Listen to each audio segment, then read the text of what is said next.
Beneficiaries of the federal government social investment program Npower across the 36 states, including FCT, have described their sudden disengagement from the scheme without proper transitional process into the civil service as unfair.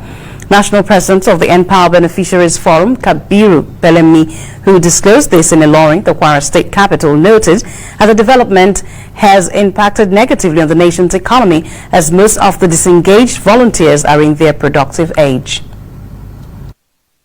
Kabiru Pelemi maintained that the federal government is not fair with the sudden disengagement without transitional process that will guarantee the success of the scheme, adding that the development will only render the scheme useless as the original motive of the program is almost defeated with the increased level of distrust youths already perceived of the federal government. We have rendered patriotic services and made great impact in our various communities during our years of engagement.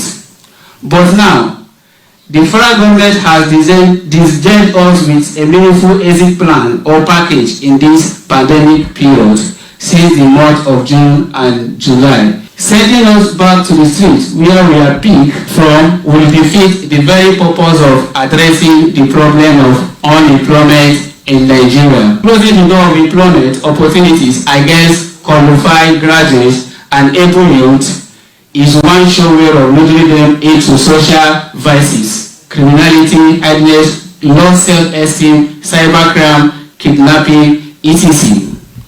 It will also continue to affect the economy as most of the disengaged volunteers are in their productive age. Similarly, the state chairman of the forum, Mubarak Bello, also noted that the federal government is owing about 14,000 beneficiaries of the scheme across the 36 states, including FCT, to the tune of about 2.1 billion naira, being their stipend allowance for 5 months. About 14,000 volunteers, which are owed of their 5-month stipend, and this amount is summing up to about 2.1 billion naira, which the Federal Ministry of Humanitarian Affairs and Disaster Management is owing some of the volunteers across the country. The beneficiaries, however, urge the federal government to urgently implement a transitional process in order to ensure the success of the scheme without adding more salt to their injuries. Olufemi Akobi, AIT News, Ilorin.